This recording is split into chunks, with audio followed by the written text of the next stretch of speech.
Mikel Arteta's Arsenal have been nothing short of spectacular this season, but just how has Arteta managed to elevate the performance levels so much over the summer? On paper, Arsenal look to use a 4-3-3, but on the ball we can see the shape change to that of a 3-2-5 or a 2-3-5 in possession, as we see Ben White shift into this more right centre-back role on the right side of the three, and this is mainly to get the most out of Ben White's carrying and comfortability in possession, without requiring him to constantly contest aerial and ground duels, whilst he also has the pace and defensive nous to defend in wider channels. And something similar happens with Zinchenko on the left hand side, but he is pushed on into the midfield lines and mainly only tucks inside, and this is once again to get the best out of his better attributes. His close control, his tight knit passing, and his overall footballing IQ is much more impactful in these central areas. And whilst Zinchenko is being described as that of an inverted fullback, I do think that role, or that label of the role, is doing him somewhat of a disservice, because it's underplaying how much he actually does in possession for Arsenal. And this 3-2 or 2-3 foundation and structure is perfect for Arsenal, as they can commit their remaining 5 players into their somewhat hot zones for say. So they can have Bukayo Saka operating in the wide right channel, Martin Odegaard in the right half space, Jesus or Eddie Nketiah in recent weeks down the middle as a 9, Xhaka in the left half space, and Gabriel Martinelli holding the width on the left. And with Granit Xhaka and Martin Odegaard operating in these half space lanes, we can often see them form a box midfield, which almost always gains your team numerical dominance and constant circulation of the ball around the opposition's midfield. Not to mention that these two players can interchange up and down these half space lanes to create either a box midfield or join in the front 3 to make it a front 5. And as the pressure builds in possession, Arsenal look to constantly recycle the ball and sustain attack after attack.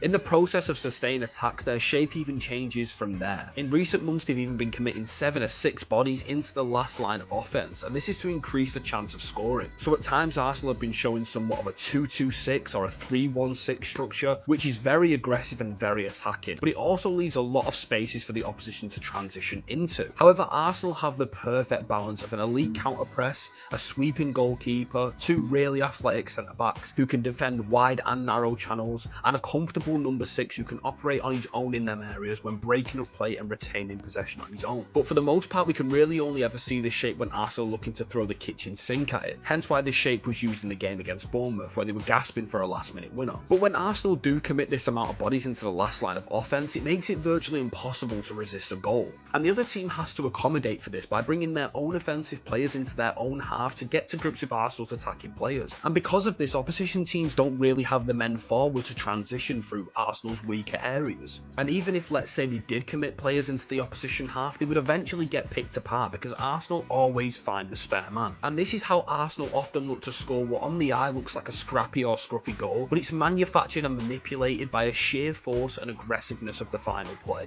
Overloads in wider and central areas, late box runs, clinical goal scorers, and quality players in tight spaces. And then factoring in that Arsenal are probably the best counter pressing side in the division, it makes for them to be a constant chance creating machine. And this is how they've become so inevitable in past recent weeks. Not just the character, persistence and determination of each player, but just how excellent the structure is that Mikel Arteta has built for these players to work their best football in. The different ways and dynamics this team's able to play in should not be understated, because Arsenal, despite being a possession-based side, are still one of the best counter-attacking teams in Europe and still one of the best defensive structures in Europe. And this just shows the amount of different ways this Arsenal team can play it to a really high standard. And regardless of money spent, what Mikel Arteta has managed to do with these players so far this season is a miracle, and no one can take the shine off what they're doing right now.